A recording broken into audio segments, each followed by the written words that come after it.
Hello అండి, welcome to my channel. DIY back drop ఎలా prepare చేసేసుకోవాలో చూసేద్దాం. వచ్చేసేయండి. నేను వరలక్ష్మి వ్రతానికి ఇదే బ్యాక్ డ్రాప్ అయితే ప్రిపేర్ చేసుకున్నానండి. ఫస్ట్ కిచెన్లోంచి స్టీల్ బాక్సెస్ అయితే తీసుకున్నాను. స్టీల్ బాక్సెస్ తీసుకొని దాంట్లో కొద్దిగా ఇసుక అయితే ఫిల్ చేసేసాను. కబర్డ్ మేకింగ్ కోసం స్టిక్స్ అయితే వస్తాయి కదండి.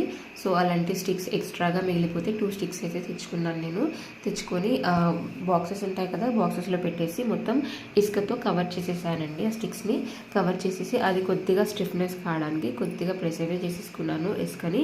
తర్వాత పీవీసీ పైప్ ఉంటుంది కదండి, మిడిల్లో పీవీసీ పైప్ పెట్టుకొని రోప్తో అయితే బైండ్ చేసేసాను. 3 స్టిక్స్ని బైండ్ చేసేసిన తర్వాత షాల్ ఉంటుంది కదా, షాల్ని వెనక సైడ్ వేసేసి పిన్స్తో సెక్యూర్ చేసేసాను. స్టిక్స్ కనిపించకుండా, పైప్ కనిపించకుండా షాల్ని అయితే సెక్యూర్ చేసేసుకున్నాను. తర్వాత నేను మీషోలో బ్యాక్ డ్రాప్కి సంబంధించిన మెటీరియల్ తీసుకున్నాను చెప్పాను కదండి. సో అవైతే పిన్స్తో అడ్జస్ట్ చేసేసుకొని పెట్టేసుకున్నాను. ఇదేమో డిఐవై లోటస్ అండి. దీని వీడియో కూడా నేను పెడతాను. నేను ఇంట్లోనే ప్రిపేర్ చేశానండి. లోటస్ చాలా బాగా వచ్చింది. ఈ బ్యాక్ డ్రాప్ మీకు ఎలా అనిపించిందో కమెంట్ చేసి చెప్పండి.